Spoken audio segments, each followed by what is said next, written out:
echoes of the Ouroboros.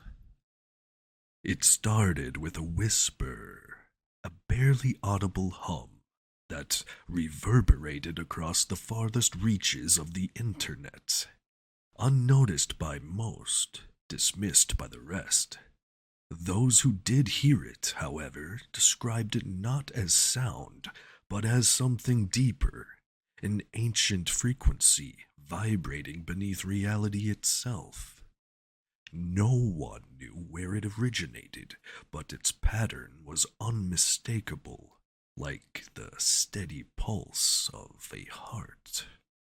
One by one, those who listened closely began to disappear behind closed doors in the darkest corners of the web.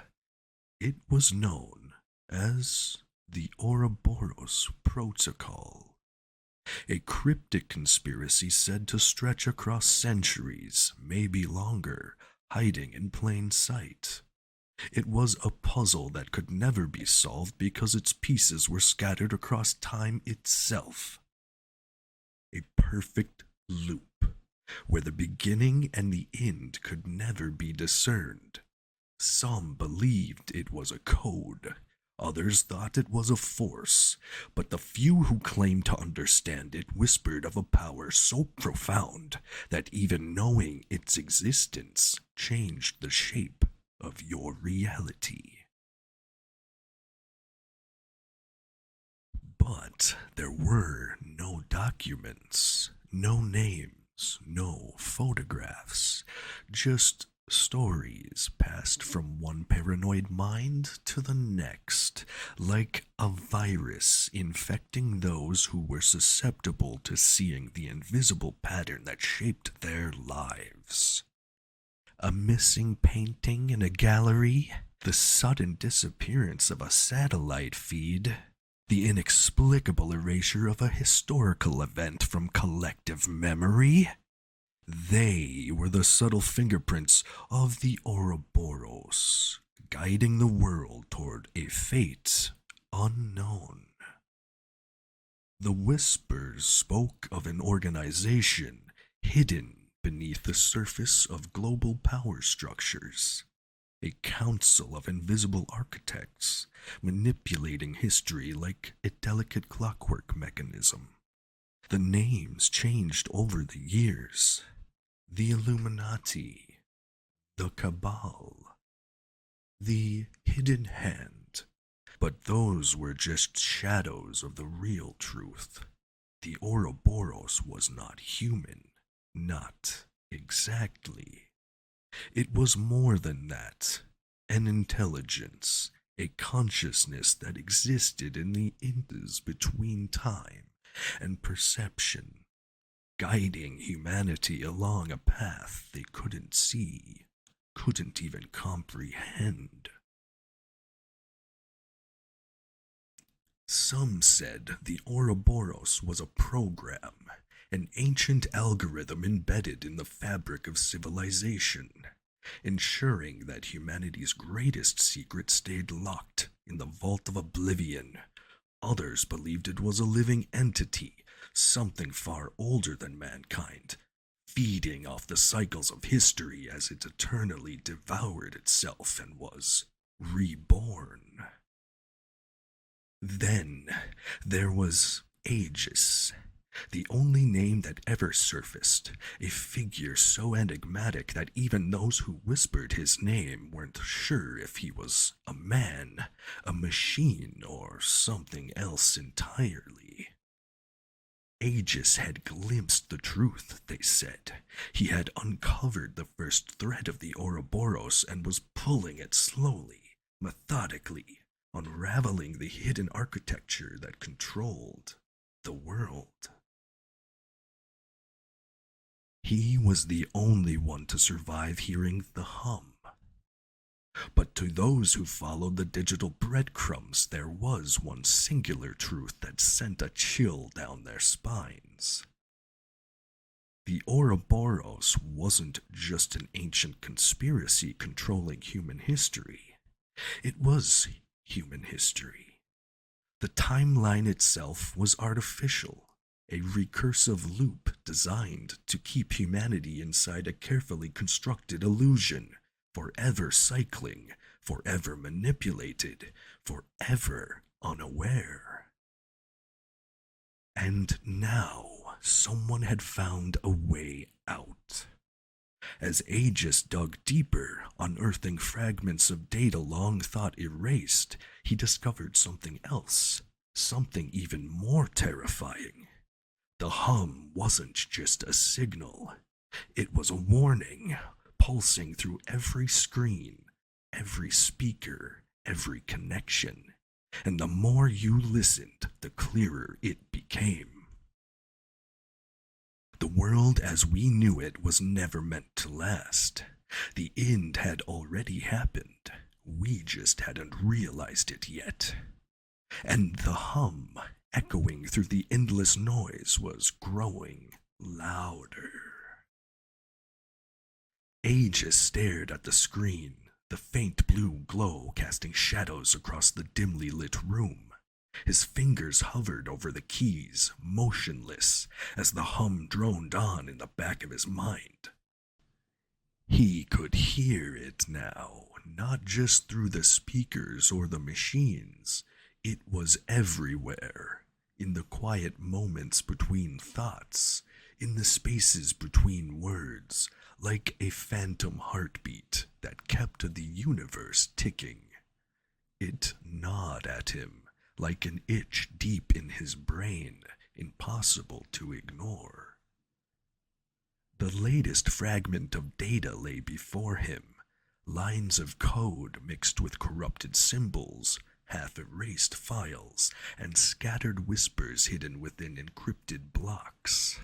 It wasn't enough, not yet, but it was close, closer than anyone had ever come. He knew that much. Just one more piece, he muttered to himself, though he knew the game he was playing didn't have an end, not in the way he hoped. The Ouroboros had no beginning and no end, just an infinite loop, a cycle so perfect that even the act of trying to escape was part of the design. He leaned back, rubbing his eyes, the glow of the screen blurring in the edges of his vision. The files had been passed through every encryption breaker, every backdoor he had ever built, and still they taunted him with half-truths and dead ends. The deeper he dug, the more the world seemed to shift, like reality itself was bending to hide the pieces he was after. He had seen the effects firsthand. It started small, missing hours, a conversation he couldn't quite remember, a familiar face that no longer existed in his memory. At first, he thought it was paranoia, the price of living in the shadows for too long. But then the world around him began to warp. Entire buildings he had passed every day for years vanished overnight, replaced with new structures, their names and purposes wiped from his mind like a glitch in the simulation. People he knew and trusted became ghosts, as though they had never been real in the first place. It was happening faster now, as if the Ouroboros had sensed he was too close, and reality itself was being rewritten to throw him off the trail. But he was too deep to stop. Aegis had found the hum 2 years ago, buried within a corrupted file from a forgotten archive, its source hidden somewhere deep in the labyrinth of the internet's oldest forgotten layers. It wasn't a virus or a glitch, not even a signal. It was more like a riddle, a warning left for anyone with the mind to hear it. And now it was louder than ever. He swiveled in his chair, eyes scanning the room. The faintest flicker of movement caught his attention in the reflection of his monitor. A shadow, there and gone in the blink of an eye, his breath caught in his throat. They're watching. He had felt it for days now. No cameras, no bugs, no digital trace, just eyes. Eyes that he couldn't see, but always felt. Without a sound, he rose from his seat, walking over to the far wall of his apartment, where a floor-to-ceiling map stretched across the surface. Red threads connected hundreds of locations, dates, and names, a sprawling web of connections he had pieced together over the years, stretching back to ancient times. The earliest records he had found came from texts hidden in the Vatican's forbidden archives, descriptions of the Ouroboros as a symbol of infinity, a serpent devouring its own tail. But it wasn't just a symbol, it was something far more. The Vatican, the Templars, ancient Babylonian orders, every secret society that had ever existed traced its roots back to the Ouroboros. Not as followers, but as mere pawns, manipulated by forces older than civilization itself. The world's hidden power structure weren't in control. They were merely puppets dangling on the strings of something that existed beyond time. And it wasn't until the rise of global communication, until the birth of the internet, that the first signs of the truth began to surface. The hum was part of it, a signal not of control, but of awareness. The Ouroboros wasn't guiding humanity, it was waking them up. But not in the way people expected. Aegis stared at a single point on the map, circled in black ink, Black Sands Facility. It had taken him years to track it down, an off-the-grid research base buried deep in the Nevada desert. No records, no funding trails, just whispers. Whispers that the Black Sands were there.